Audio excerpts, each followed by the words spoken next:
thank you for joining us. The Landmarks Conservancy is working really hard to preserve Jersey City's history, not just all the pretty buildings, but all the stories around them. They do act as markers to our history. It's almost like having an outdoor museum, a living museum, right? And that's why preservation is so important. And without further ado, I would like to introduce Charlene or Laura. I got so much on my mind. From the ground up, how grassroots advocacy led to Jersey City's newest historic districts outside of downtown. Charlene and Laura?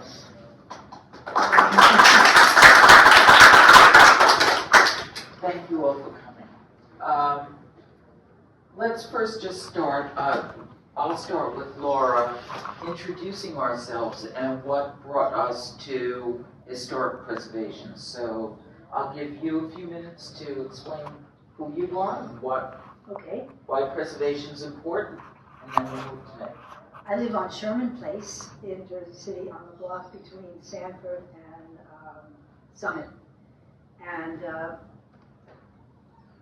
I've lived there since 1987, and for many years I knew nothing about historic preservation. I will confess I cared not one whit about it. I was raising young children, I was working in the city, I had a busy life. My house was covered in horribly ugly asphalt siding that was intended to look like brick, and it stayed that way until my kids were, in the college age.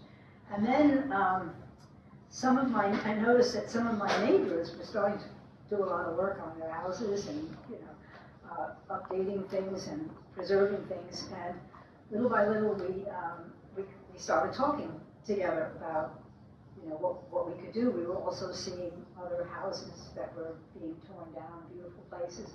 Anyway, as a community, we started to become aware. And we had a very fortunate thing that one of our neighbors who was on the historic commission and knew a lot about everything.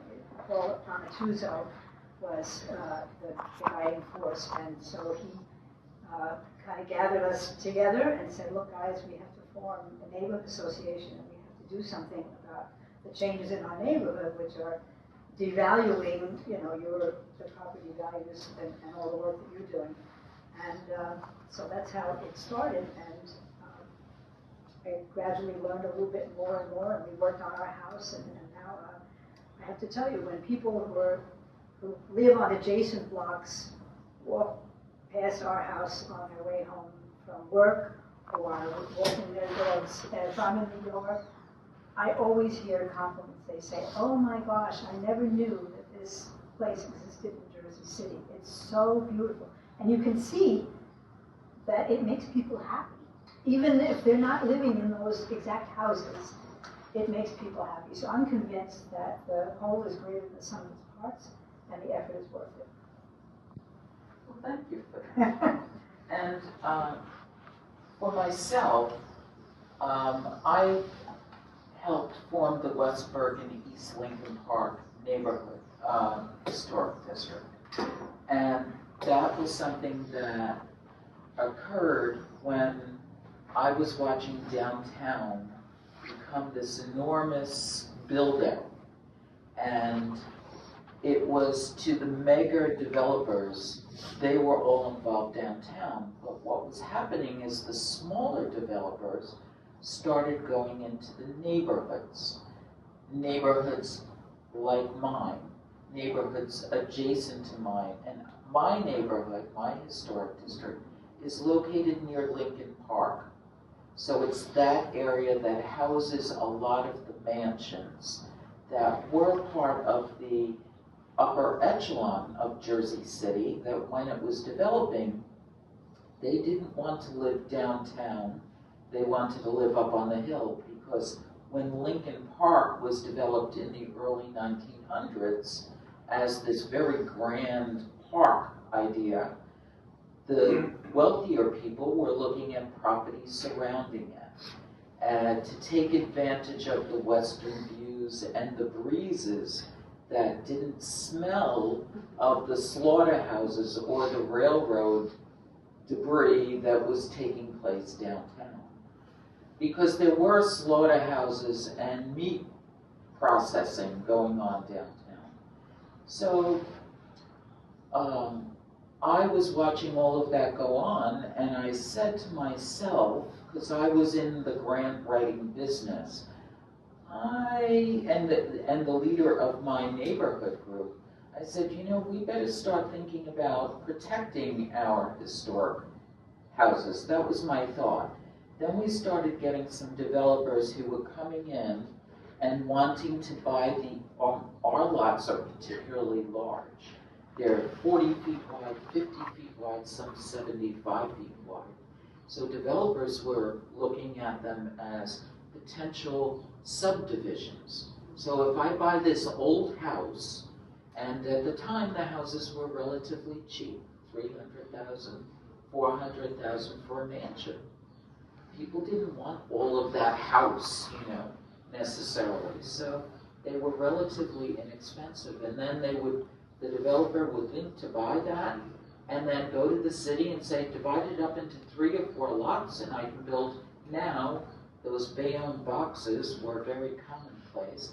Build 4 of them or 3 of them and make a lot more money. So in advance of that, I'm saying, well, you know what? I wrote a grant for the city to apply for funding from the New Jersey Historic Trust, and we were awarded a grant. And so I got involved from the very beginning of advocating for the historic district in my area. And it was really to prevent development from coming in and starting to change the character of our many streets. Because when people, a lot of elderly people like I am now, were living in these houses, when their kids were already long gone from Jersey City, when the family passed away or needed to move out or in assisted living, the kids were selling off the houses, you know, so they didn't want to live here. Not like they want to live here now, but they can afford it. But back then they weren't doing that. So that's what brought me to being the first historic district outside of downtown. First historic district outside of downtown Jersey City. And it wasn't easy. It was a fight to get to be a historic district. So let me just say that in the very beginning, now we got this grant to actually to hire a consultant to do the nomination, basically. So we invited the state up, we walked the neighborhood to decide where the boundaries were, and they decided a much larger historic district than what I had necessarily envisioned. But they were very intrigued about capturing a lot of interesting housing types because we have quite a variety in the West Bergen area. We have individual mansions, we have attached houses on some of the side streets, we have churches, and we have apartment buildings, some stellar apartment buildings that are from Art Deco to some of the Gothic styles. And some of our blocks, they just are an incredible mixture of both. And then, now the city has this grant. They were actually awarded the grant because I said the intrusions are at our doorstep and we wanted to prevent that. Then they dragged their feet. The city was not very, very keen about creating a historic district, and they almost lost the grant. It took them 2 years before they actually hired a consultant. So they were right at the end of that grant expiring before they hired Hunter Research, which is the same one that is used for the Sherman Place Historic District that's in the process. And so they wrote the nomination and submitted that to the state of New Jersey, finally. But before that, we had to get city council approval. And because we jumped, or one of our boundaries jumps across Bergen Avenue, capturing the historic YMCA and some of the other historic housing that's across Bergen Avenue, that happened to be in an entirely different ward and represented by a different council person who, because some of those property owners were saying, I can't afford a historic district because everyone has that it's very expensive to do any kind of repair work to the exterior of your house, that they were fighting tooth and nail against being included in the historic district. So that council person actually, even when the vote came down to it in the end, voted against it. But the majority of the council was convinced by our council person that this was good for that ward, Ward B, which we still are. But again, we had some people that, because of that objection, we had CDBG funds, which provide for low cost, for people who qualify, lower income people, to repair their home. We actually had it so that if you were in a historic district, those CDBG funds would pay a little bit more to do your steps the correct way, or to do the window framing or the siding or whatever it took. Those funds would pay a little bit more for that historic district house to be repaired. I'm sorry, what does CDBG stand for? That's Community Development Block Grants, and Jersey City is fortunate in being one of those cities that has an allocation of funds from the federal government. It comes from HUD, about helping to keep neighborhoods and housing stock in good repair. So there are various programs that they offer, and one is for homeowners to take advantage of. And it's called the Home Program. And so we had that actually amended to include historic districts getting a little bit more than typical, because contractors charge a little more. So that was something that then, and believe me, you get the people who are saying it's going to cost way too much, which they've learned over time. We're now more than 10 years old. They've learned over time that's not the case.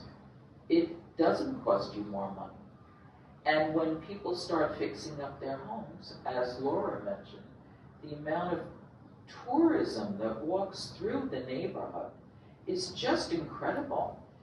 And you see them. I mean, they are literally, you can always see them because they're all just stopping in front of certain buildings and looking at them, or looking down the driveway and looking at the side of the house or the apartment buildings. They're doing selfies in front of my house. I think it's a real good compliment. One of my neighbors said, you know, there's somebody who's taking pictures of your house. I'm like, okay, that's all right with me. So but it's really funny to see the result. It's probably me. That's okay.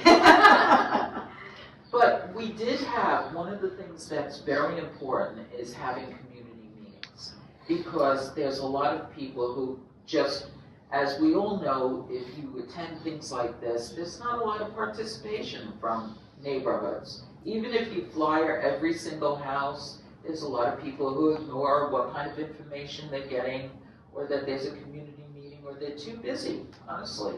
Zoom has been a wonderful addition to meeting opportunities, because it allows people, especially with children, to be at home and participate in a meeting.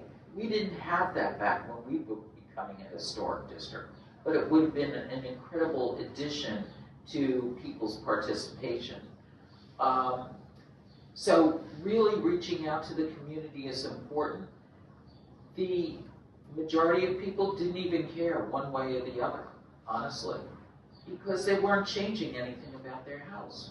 The biggest effect it had was on developers who cannot really come into the neighborhood and buy an old house and then decide to do something egregious to it. They have to. Is that because they can't demolish the old house, correct? Correct. Those that are contributing certainly, and those that are significantly contributing. Those that are not contributing, I'm not sure what the rules are about those and whether you can demolish. Because I think you can maybe demolish, but then what you build, you will have a lot more, you have to go through a stricter process about what you're replacing it with. So, is that true, Manny? I know you're a developer, you may. Well, actually, I'm an architect. Architect, Yeah. sorry. It's okay. But, so, in Jersey City, there's, depending on what your neighborhood and whether or not, so if you file for a demolition permit, the historic has to check the whole thing, and then they'll sign off whether you're allowed to demolish it or not. In some cases, you're allowed to demolish the structure, and they make you preserve the facade or portions of the front portions. You're saying that's a general municipal ordinance? Yes. Every single demolition permit has to be approved by the historic office.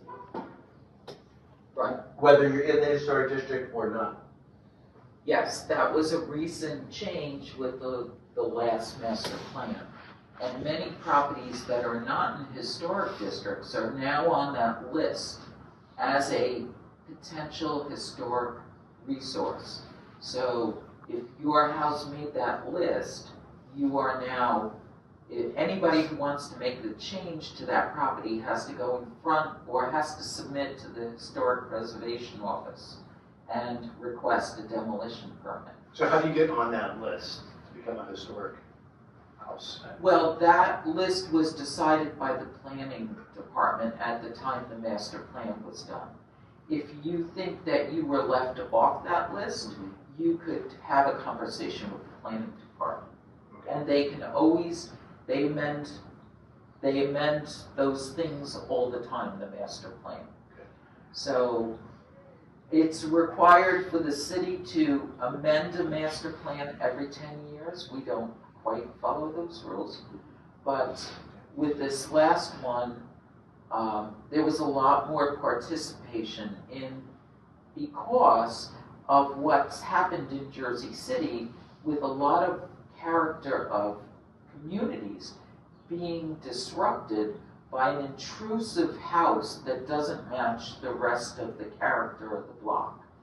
There's a pattern of houses, like a development, in suburbia, and we've had those years ago, but on smaller scales. It may only be a block or a portion of a block. Then the developer comes along, he builds a house, and he knocks it down and puts up something totally different from everything else. And it's been something that neighborhoods fought against, but there's only so much of a voice that the community has. And believe me, this is why I encourage, anytime there's a master plan being heard, we all need to participate in those meetings because the consequences are incredible if you don't understand about some of what the city wants to do. So, yes. Question which may be more to you or Chris. In some cities, that list that you just talked about actually would consist of buildings that had been individually landmarked. It sounds like it's more informal in Jersey City. They just put the building on the list without doing designations. Is that correct? We have an individual landmark list. It's a separate list. I guess these are like historic resources, and the idea is that eventually maybe they'll be protected in some way. And I think some of them are even eligible for designation, but there's a separate local landmark list. There was a big survey done in the early 80s in 2 phases. There was a Joseph Brooks did each survey of the entire city, and then that was called down by and Foss for each of the units. So that's the basic list. They've updated that. Yeah, with the yeah. last So that's master and plan. then that gets amended every through the planning process. But there's a baseline, and that's not like historic designated with the state or the feds, but there are a list of houses that could possibly be of interest that had to go through that extra step. Right, but even though you go through the extra step, there's no guarantee. And even in historic districts, there have been modifications to some of the houses because adapted, again, we're talking about affordability, we're talking about density, and developers use all these words that eventually get them to acquire a building, and then they keep their facade in the side, but they can build higher through it, they can build out way behind it, and so I don't know if we can actually protect everything originally, but we certainly have tried with historic districts. Why did it take so long for non-downtown districts in Jersey City to develop, do you think? I think for the residents in my area in particular, as I said, they were well off, number one. So they weren't changing their neighborhood. They didn't see that their neighborhood was changing. If somebody bought a house or a house was for sale, somebody came in and bought that house to live in this neighborhood. It wasn't a developer who was thinking of the development aspect of it. It was a family that wanted to live in the neighborhood. What happened is I think with changing of the zoning and increased densities, that's what really starts to put the pressure on larger lots for developers to buy them, as opposed to a family. And that's becoming the pressure that Jersey City's experiencing right now, where we increase the density in throughout the city for what was a 1 and 2 family house to now be a 4-family house. But so now a family going to try to buy a house because that's where they want to live has a developer who's also bidding against them because he knows if he knocks that house down, he can build a 4-family there, as opposed to that being continuing to be a 1-family. So they're vying against families, and this has been a big fight in Jersey City for people like me who are trying to help Sherman Place get to be that historic district, because that's what happened, and I'll let Laura speak to that, about one of the issues that really came just recently in Sherman Place that has not yet gotten to the city giving it that historic designation and submitting it to the state and to the feds. So go ahead. Okay, I'll start there. So we went through the process. First of all, I think one of the first steps is educating people to mobilize as a community. And, I give Paul Amatunzo a lot of credit for that because he was a very fiery personality and he got us together and we had community meetings and we formed the PFNA in order to be able to address things with the strength of a group. And then, so our members became educated on what was going on. He would point out different things that were happening. And, the developers got this building and they're making an application on X and such a date. We all have to go to that hearing. And so we, that's really how we got involved in the beginning. And then we had to, the next step is we had to fundraise. We had to fundraise so that we could pay for a survey, because it's part of the process in making the application is to have every single property in the proposed historic district has to be basically evaluated and photographed and surveyed. And so we wanted to hire Hunter Research to do that because they're the preeminent group in our area. And what happened then was we had the pandemic. So we were stymied in our efforts to fundraise, and we were all making phone calls and trying to get people on board when they were obviously involved with a lot of other crises in their lives. But we were successful in raising $12,000 to fund the survey, and it was actually conducted during 2021, after COVID, that people would come, you'd see somebody outside the houses and taking pictures and taking notes, and so then that process was completed. And, you know, we were concerned because it was taking so long. After that, I think the next step was that we had to get a certificate of eligibility from the state that we were eligible, using the data from the Hunter Research Survey and other information and support. And we got a certificate of eligibility, so we were eligible to be historic. And then there was another step, which was that we had to get, what was it called? The last thing from Hunter. The nomination, Yeah, but the evaluation came first, but then they had to we do were the. applying for a grant. Yes, from we were SIPA. applying, Right, we were yes. applying for a grant, and this is where Charlene was very, very helpful, because the application for that grant was pretty onerous. It required a whole lot of information in a very specific format, and so we all rolled up our sleeves and got together and got that done. And then it turned out that we actually didn't need that grant, because then the city came aboard and provided the funds to pay for that. So it's a designation report is what I'm calling it. So now we're at the point where we have community meetings, and then I think it goes to planning and then to the city council. We are right now in a very vulnerable area. We're in the gray area. We're on the master plan for the city. You can see Sherman Place Historic. We have letters and accolades from our public officials and neighbors and groups that are interested in preservation. Everybody says we've got to do this. It's right on the edge. And then, but we're not officially designated historic yet. So what happened at 85 Sherman Place was the developer bought this house very, very inexpensively, because it had not been maintained for many years. And this house was considered a contributing house in our historic district. So it had enough in the exterior that, it was worth saving.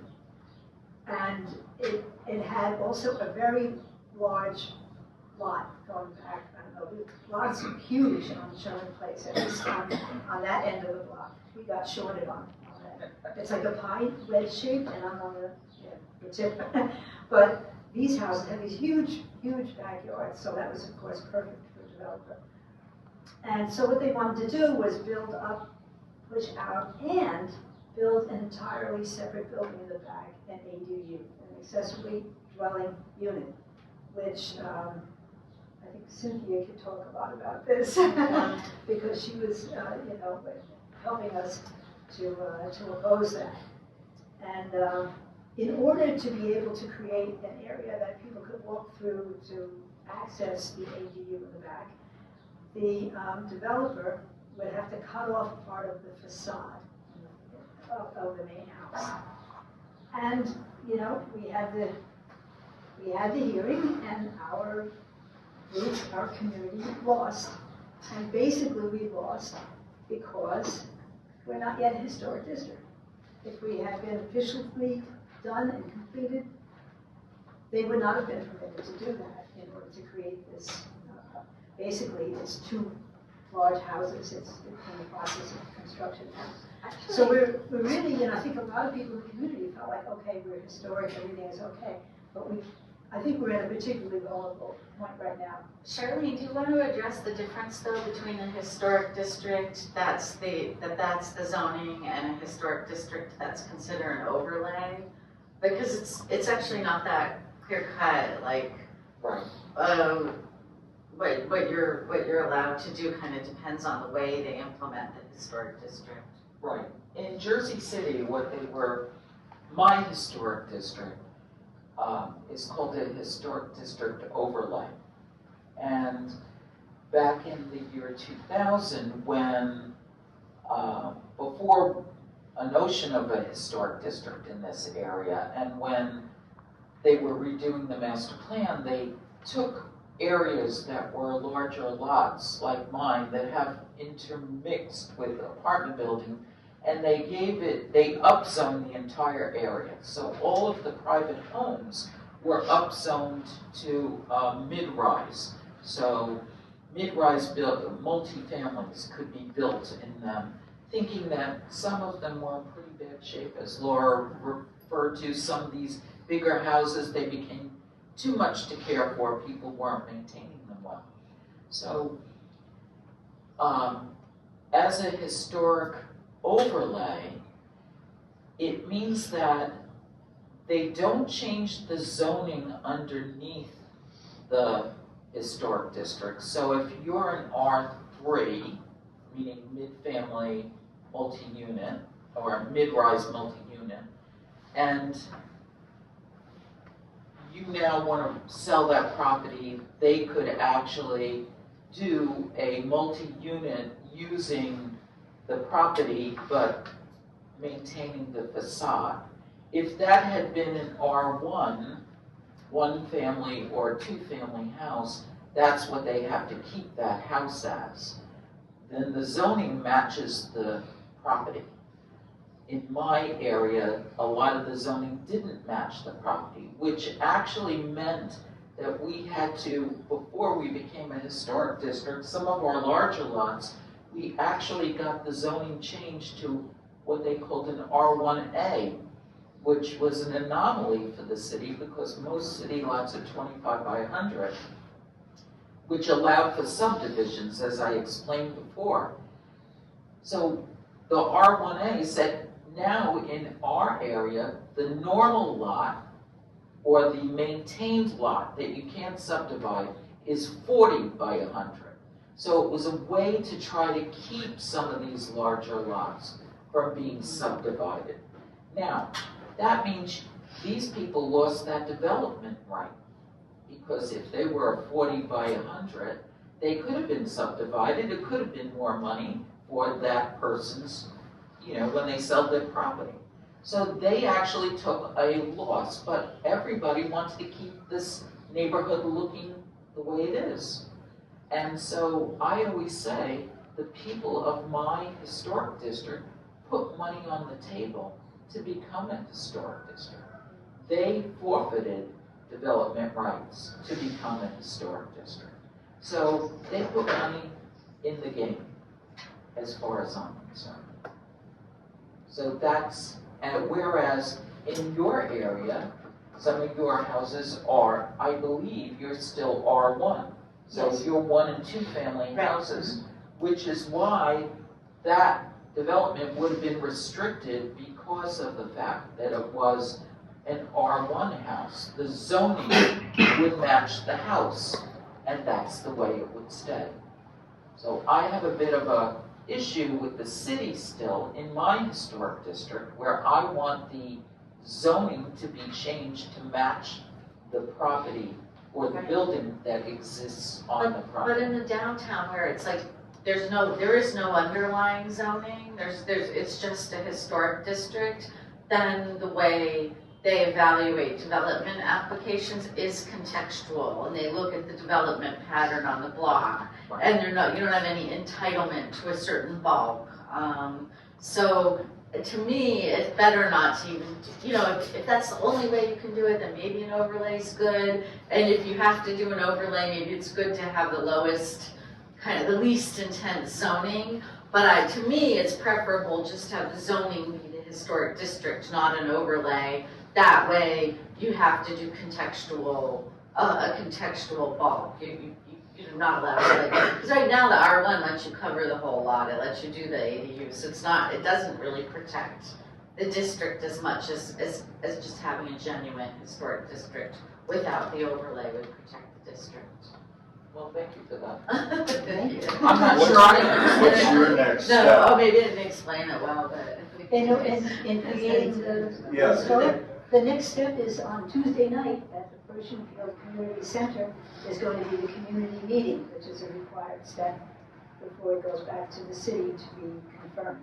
So we still have a few months left ahead. I'm hoping that on Tuesday that there will be a number of people who have questions and concerns, so that I think a lot of people are maybe afraid, thinking that they'll never be able to work on their house if it's historic, or it take the city too long to make decisions, or sometimes there are delays in things. So then after this meeting, then it goes to the city. So we still have a few months before we can breathe a sigh of relief. I believe we're going to be historic, but it's not yet done. Yes, you have, Sherman Place still has a number of meetings, not only their own personal meeting, but they have to go in front of the Historic Preservation Commission, and then they have to go in front of planning, I believe, and then they have to go in front of the city council. 2 meetings, right? Two votes. Yeah. They're an ordinance in Yeah. front of the city council, so it would require 2 city council meetings. And then it's submitted to the state, and the state has a meeting before that's decided. And once the state designates the historic district, it's then sent on to the federal government. And the federal government then determines whether that's added to the federal register. Typically it is on the recommendation of the state. And then, just let me finish, and then after that, it can come back to Jersey City for them to make it a local historic district, because that's the pattern that my historic district followed. Even though I went through all those meetings initially, it still had to come back to the city to be designated locally, to have the most amount of oversight over a historic district, because the state and the feds, they're designations, but they're not so much about protection unless there's federal monies involved, or state monies, I believe. Other than that, there's not much protection afforded to that historic resource. A number of cities I've worked with actually have a distinction between local districts and federal districts. It doesn't sound like Jersey City had that. Some districts, local districts, never ever went up to the feds, and the city just designated them. But it sounds like Jersey City sends everything up to the feds. Well, the state does. The state takes it on as sending it to the federal government right after they recommend it. So, and that's why we have all 3 designations. I'm not sure all of downtown Jersey City has all 3 designations. They may, but I know that they have local designations, and that's really the strictest or the most powerful. Yes? Do you have any information on how a historic district, the value changes in the property once it becomes a historic district? Well, it didn't change ours very much initially, honestly. Now, I think that there are other factors that really are much more powerful at changing the value of the land than being the historic district, honestly. So I can't say that I see that it really impacted us tremendously. So you don't see if it's more desirable to live in a historic district as opposed to, so the value? It is because you're not going to get some egregious building going up next to you. It's a personal preference. That's what people like about it now. They didn't see that before. When we were promoting it and going for a historic district, even though that was part of the pitch, they didn't see it. Now they see it because they've seen streets that they drive down that looked gorgeous because they were patterned, and now they see the effect of that gap tooth being filled with something, way too big and Sterilized. Yeah, yes. And so now that people see it happening more in other areas, like, phew, I'm so glad. And let me tell you, they were some of the biggest voices against us at the beginning. Yes? Just to piggyback on that, we were talking before about the difference between downtown and uptown. I think when they were established downtown first in the 70s and then reestablished in the 80s because the state enabling article legislation was passed. they were explicitly to drive people coming back to the city. They were to attract people and increase property values by creating these communities that people wanted to go to as, you know, all of the people that had, the children of the people that had fled the cities in the mid-century are starting to come back, and it was explicitly to appeal to those. I think the historic districts now that we're creating is more of a hedge against development or against changing. I think so. There's the motivations, I think, on both the property owner level and presumably the city level are a little different, because you're trying to preserve a character to keep development sort of stable and even and rational, whereas downtown it was like you had these, you know, you're coming out of the deindustrialization and moving towards the new economy. That those historic districts were sort of created to support that. If that makes sense. Am I speaking coherently? Yes. Was it the city that spearheaded those historic downtown? Yeah, so the historic districts were in the plans of the 1960s, you know, under the Whalen administration and HUD and the Great Society programs and all that stuff. But it didn't really take off until the 70s. You know, Owen Grundy will tell you that it was all his idea, of course. And he was a leader under the Jordan administration of getting it in place, and then, you know, trying to get the state historic, the enabling legislation at the state level, which didn't happen until the suburbs wanted to do it. You know, then they finally passed the state legislation. That gave historic districts police power to actually enforce it. So when they were first established in the 70s, they were there, but they didn't have any power. So when St. Francis wanted to tear down the hospital, they could, even though it's in the historic district. Sorry, I'm going to start to go on autopilot there. Let me stop myself. No, it's our experience. It seems that it's more the community that started this movement to get things going. I mean, we certainly had and have support from the city, but there's a lot of phone calling and nudging and reminding them and pushing that has gone on over years. And some of us are dismayed at the length of time this takes, and sometimes we run the risk of losing momentum because people are moving on to other things in their lives, and we still have this thing that's not completed. So we have to kind of bring everybody back into into focus and say we're still not done yet. But it seems to me, I don't know if I'm maybe overlooking something else that has happened, maybe you would know, but it seems to me that it's mostly community driven, at least, you know, to get this thing going. And I'm grateful for that. We have just a wonderful group of people. We have a very high percentage of owner-occupied homes in the area, families that have moved in the 80s and 90s and put time and effort into their homes, and that's created a very stable neighborhood. But on the other hand, a lot of those families now, they're older, the kids have moved out, and now they will be turning over. Some of my neighbors have already left, and so that also is that adds to the vulnerability as to who's going to buy, especially the ones on the east end of the block where I think they go back 200 feet. Is that it? The yards back there. And they make the development salary. You know, it's just a look at all this room. So, you know, so those are little things we think about. Quick question: how many buildings are in the Sherman Place district? About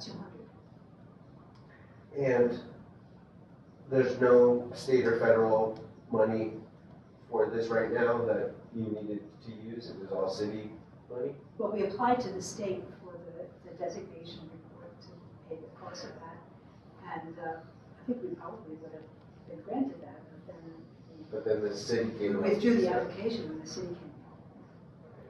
See, that's where they made their mistake, because in my estimation, We if should Okay. they had If taken we the kept money the from the state- state, then it would have been, then the community could have been the force to make sure it kept moving forward.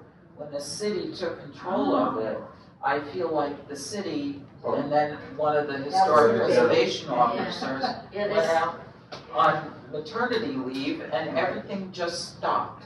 Yeah, Here. no, and it almost seemed like maybe they weren't They didn't really want it to be designated, or it wasn't a priority, I guess you could say. Not the way it was for us, Yeah. yeah, we were so dismayed because we just totally lost momentum for all that time.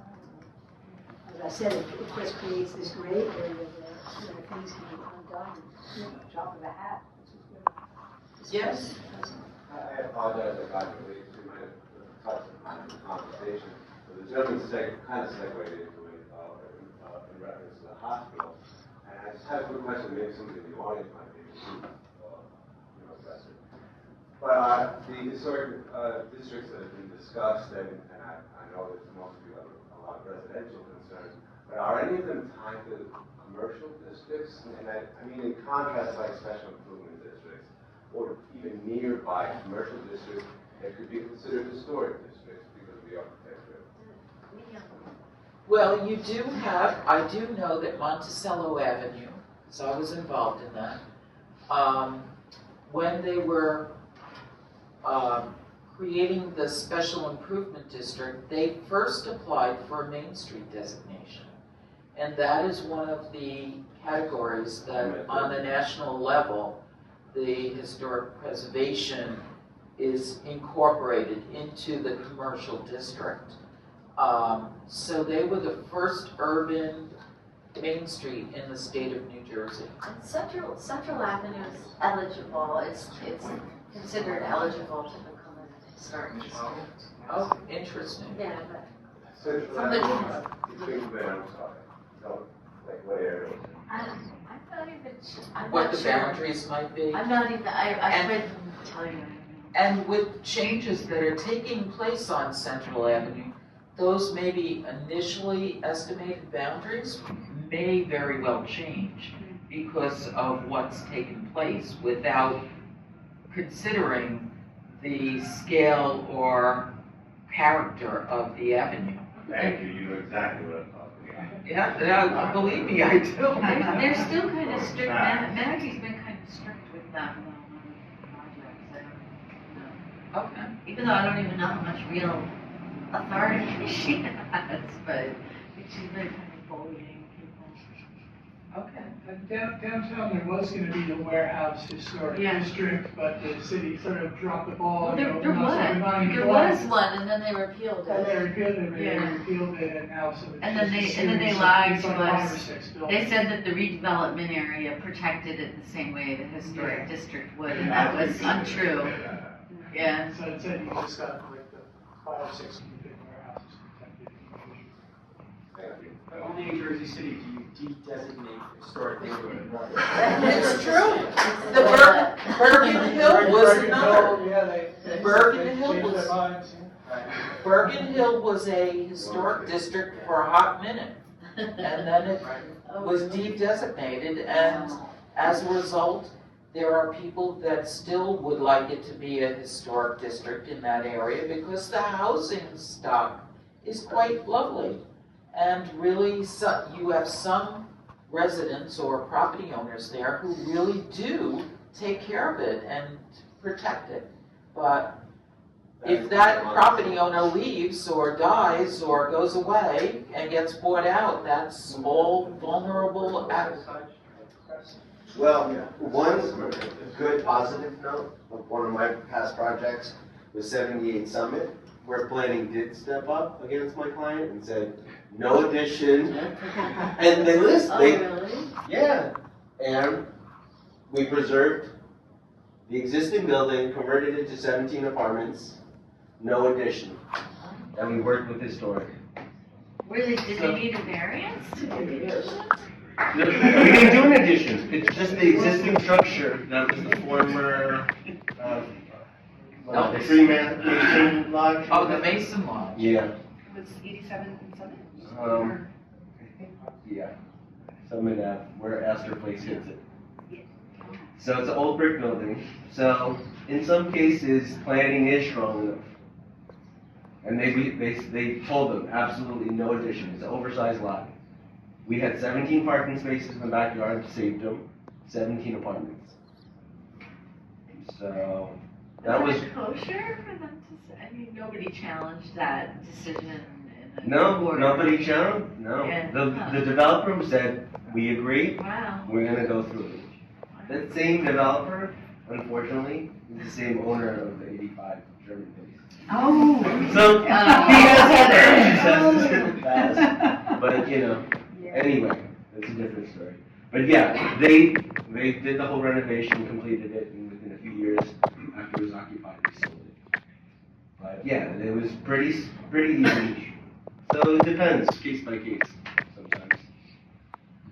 But really, to begin a historic district or a consideration for a historic district, the best thing is to start talking to neighbors. If you're in an area that you think could be preserved, is to begin talking to your neighbors and about gathering together and approaching the Historic Preservation Commission. You can go to one of those meetings and you can go on the record. They always allow for public speaking in the beginning. You could go there and say that I live at this address, my block, this neighborhood, would like to consider, would be considered for a historic district designation. Could somebody here in the Historic Preservation Office talk to us? And I would do it in a public forum so that it gets on a record somewhere, not internally where it just gets, some phone call not answered or maybe answered. So, and interest commissioners so that other people know that you're interested. I have a question. Yes. So, we know this is a historic district now over here. Could this be amended to add more? Yes.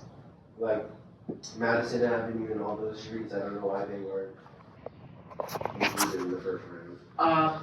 Because of Communicore Avenue. And they didn't, if you'll notice, in my historic district, we ended Harrison on the residential side. Yeah. And you're right, we actually could go along Bergen Avenue because there's some really interesting commercial properties there, unique ones, and connect across Communicore. Because one of the things in my historic district, initially we included all of Lincoln Park because Lincoln Park was the purpose and the reason for much of the housing stock that's built around it for those people coming and building like they did.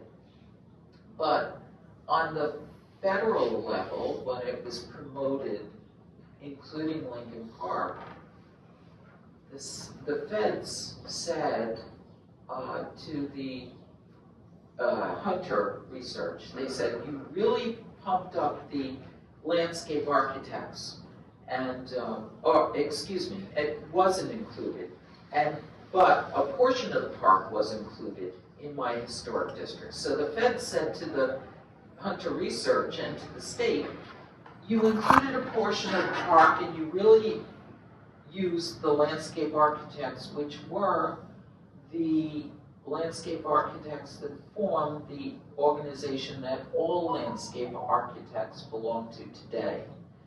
So the society. They were with Olmsted. They were the first people that formed the board that were involved in Lincoln Park. As a result, the feds said, include the rest of the park.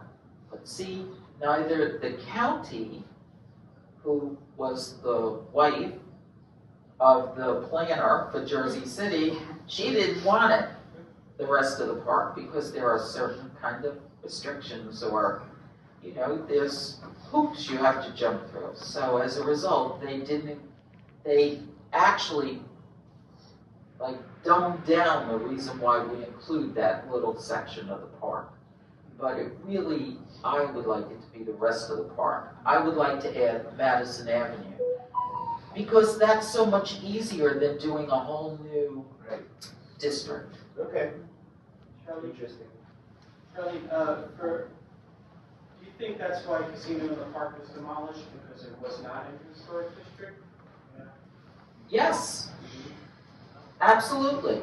And that's why they wanted to have the freedom to do anything with any of those buildings. And But there are benefits as well, because they restored that fountain and could have been eligible for monies to help with the restoration of that fountain. They do the gazebos, and the county is very funny. Sometimes they'll do the absolutely right thing, which they did to a building that houses their maintenance. And it's an old barn, it's on the original map of the park, and it had a slate roof that if you go, it's in the far southwest corner of the park. If you go there, it has the most beautiful tile roof and cupola, and it's a barn and a beautiful entryway. And they only use it for maintenance, right? So it's not one of the prominent buildings in the park as far as the county is concerned. But when they were going to rip off the roof, put on a regular old, asphalt roof, and I screamed at the meeting. And that was like, okay, boy, did I get in trouble. But let me tell you, by making a pitch about why that was so important to keep as an example of what existed in this city at that time when that was built, they actually listened and they did the right thing. And they actually did it to a gazebo that is also the one high on the hill near Duncan Avenue. If you look at that, they went the extra mile to restore that entirely. And it's beautiful today. So the county, sometimes the city, will do the right thing, but sometimes they won't. So it lands on the residents in the neighborhood to ask them to do the right thing. And that's why we're here today talking about historic districts and why they're important. Yes? Do you know if there's been any effort around historic designation or preservation for the Christ Hospital lot? I know the hospital itself is its own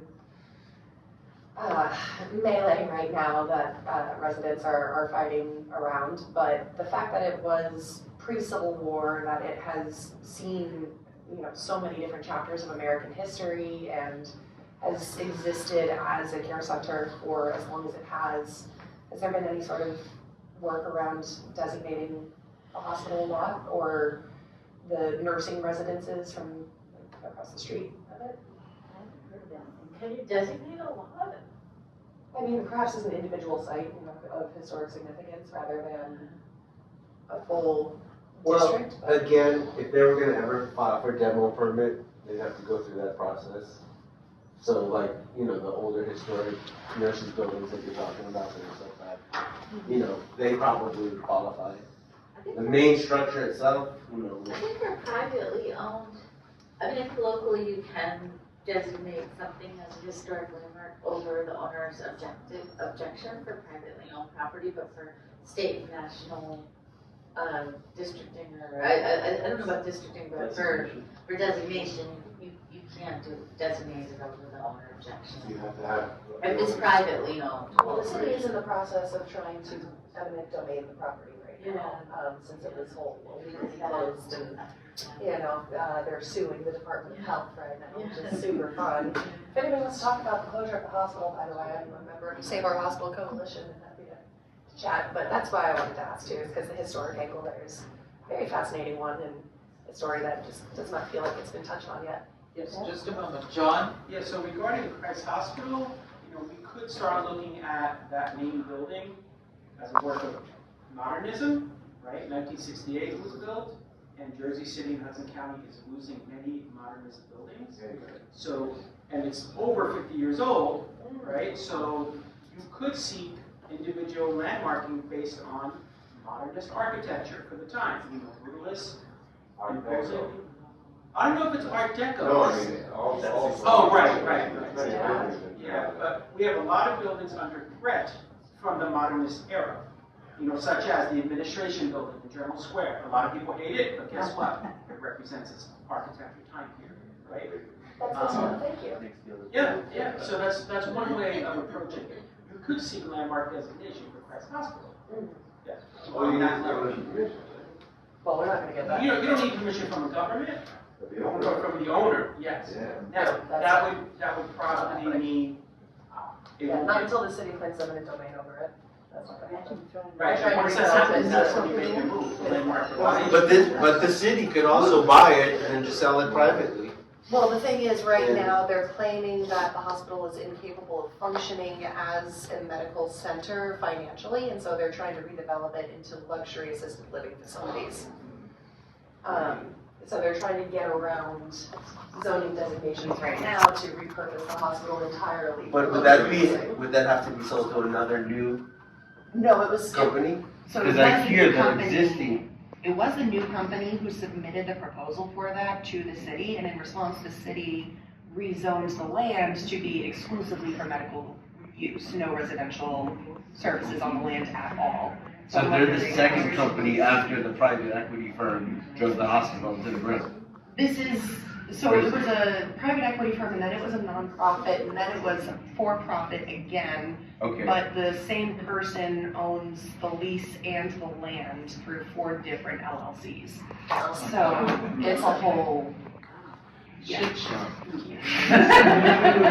Yes. as you look at historic districts, not just the one you did, are there any standards where you look at a neighborhood and you say I'll invent a term, they reached a tipping point and there's too much incompatible construction in the area to be able to sell a historic district to the authorities?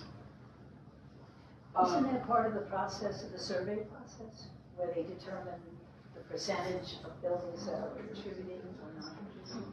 Yes, but that's where, when I was doing my historic district, this is where I got the educated eye, because I don't have that educated eye. And I invited those people from SHPO, the State Historic Preservation Office, to come up and walk the district and use their educated eye as to, okay, even if this one has been compromised, it hasn't been compromised to the point that it couldn't be restored. And they have that eye, not me. So that's why they walked along with the representatives of Jersey City's Historic Preservation Office to determine where the boundaries and what would be captured. That's why they surprised me when they went across Bergen Avenue and grabbed buildings that I would have thought Bergen Avenue would have been a natural boundary. I have some more samples to tell you about, if you don't mind. In non-historic districts that have projects on this, for example, Stegman Street in Greenville, there's a row of maybe 10 or 15 matching houses. My client bought one of them. And he did get permission to do renovation and all that. We preserved the front facade of the first existing 2 floors. We made a little, architectural break for the 3rd floor. But that's how planning is still, preserving outside of the historic district. So even if I do a new project, sometimes they demand a porch with steps to match the context of that whole side of the street. And even siding materials, planning staff has a say in. And they will hold. It's the city that's demanding. Yes, the city planners at the planning level, and they won't give you the zoning sign-off unless you comply. It also Is that a sounds, recent development? Is that more recent? I would say the past 3 Last years. 3 years. After all the egregious Yeah. black brick hit and run That's up good home. news, right? Yeah. So there has been, Yeah. and with the development being so intense in Jersey City,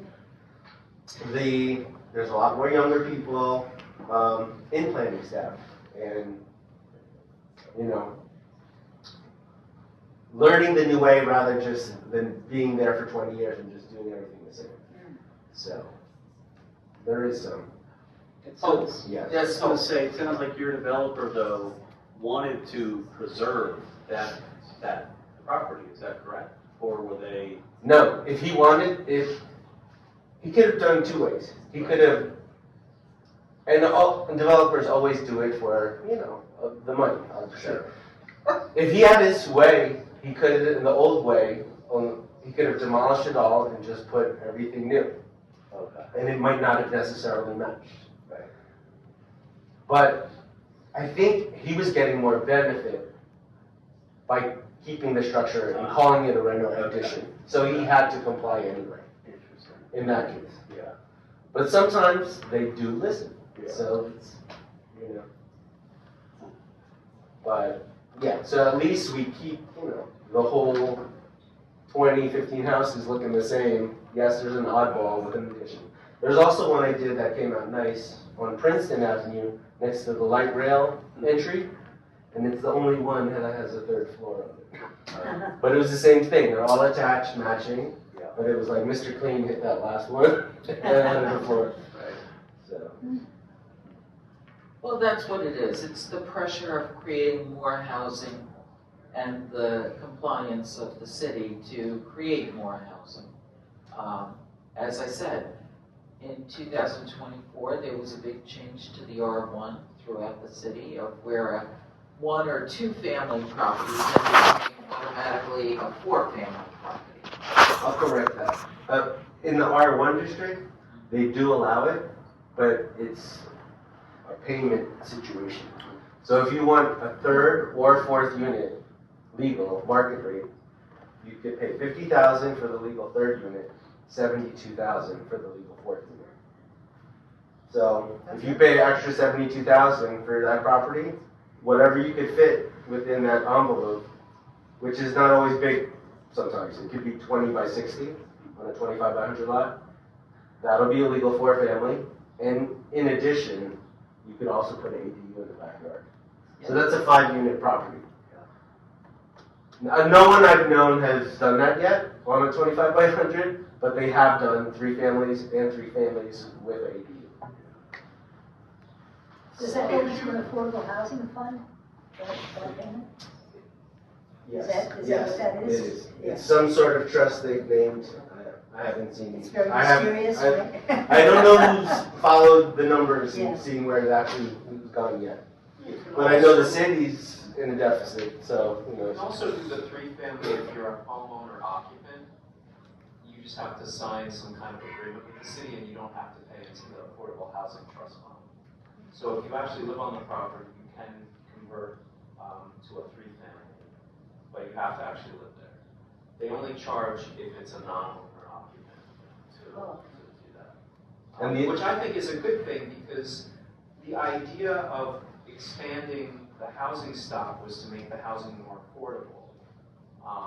So if you're a owner occupant and maybe you need to bring in some more revenue to pay for these increased property taxes, that's kind of like maybe a way out of it instead of having to get a 3rd job to pay the living Or sell it expenses, to right? it, yeah. But unfortunately, the way it's designed right now, it seems to be mostly in favor of developers.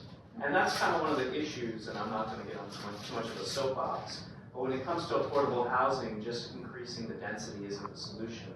You have to actually create some parameters, because all you're doing is creating housing that people with more means are buying into. Yes. So you need to create some boundaries about the pricing of that housing. Just creating more influx of housing will not cure that issue. But that's another talk. I also wanted to make a statement about like the Madison area and the Bergen Hill area.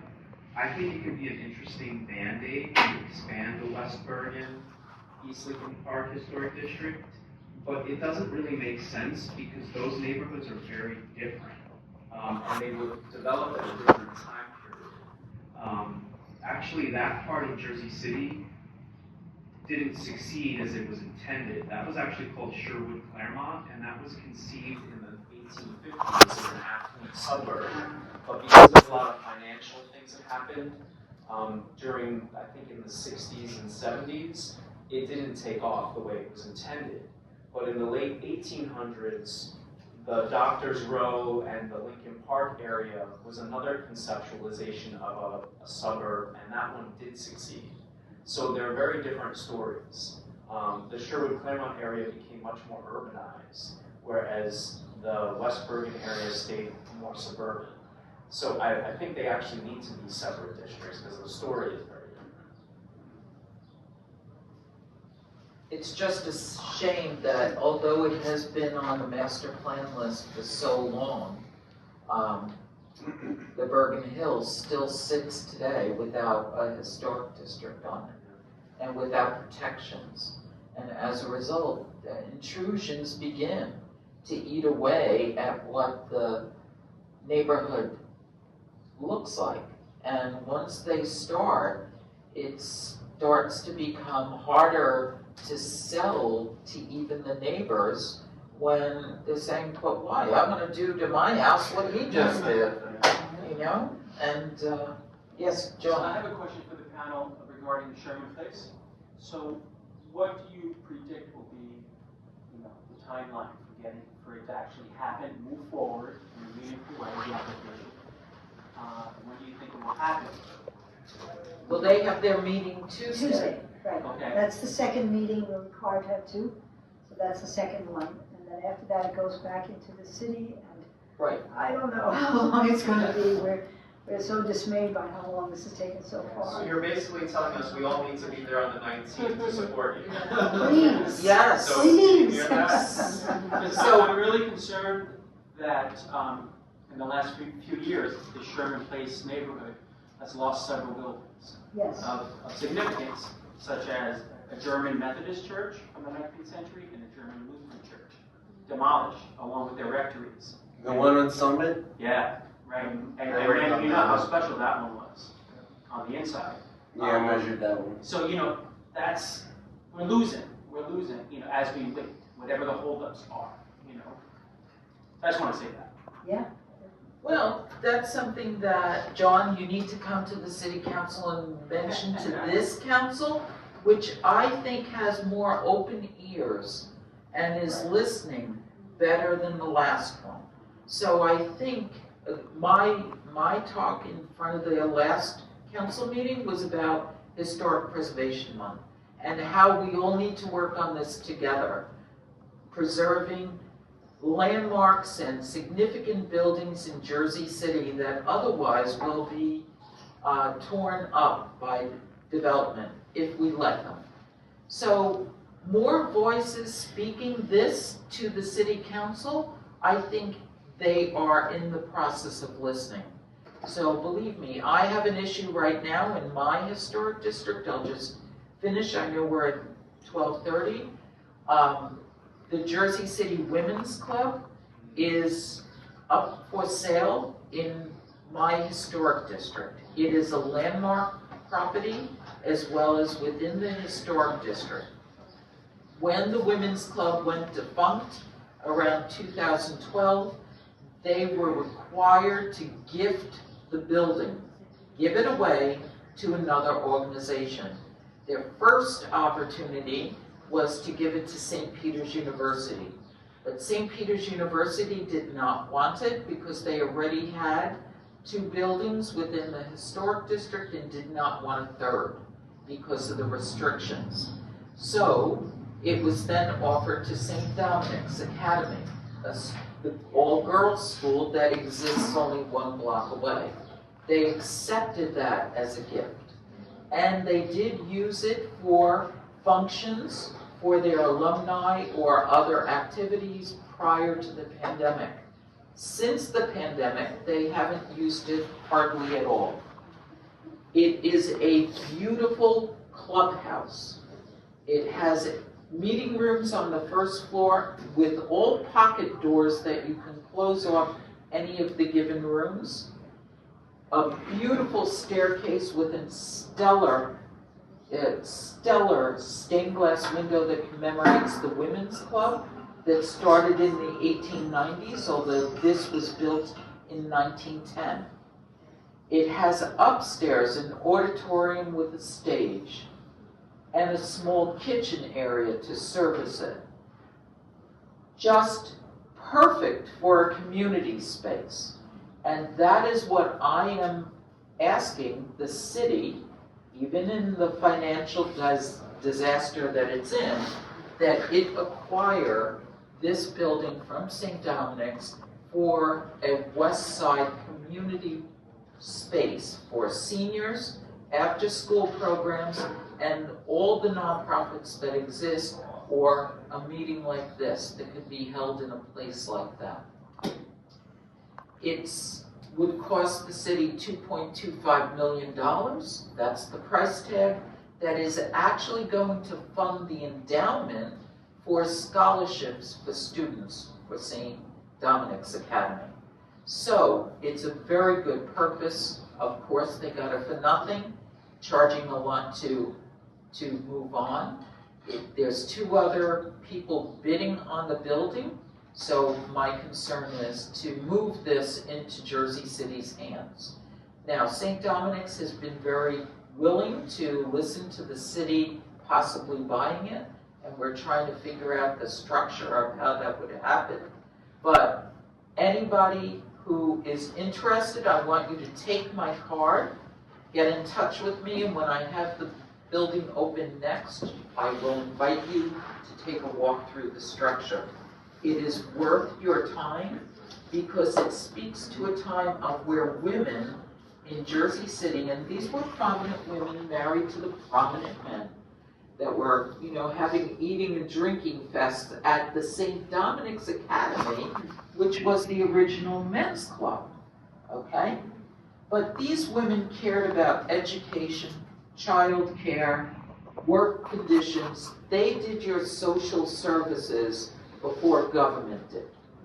And that's what this building represents in the history of Jersey City. So I want to preserve it not just for a community space that it would be ideal for, but for all the women that walked through those rooms and did a lot of work for Jersey City and Jersey City residents. I want to preserve their legacy.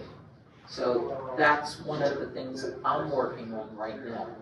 If you'd like to come, take my card, get in touch, and I'll invite you. But otherwise, thank you very much for coming and for all your questions.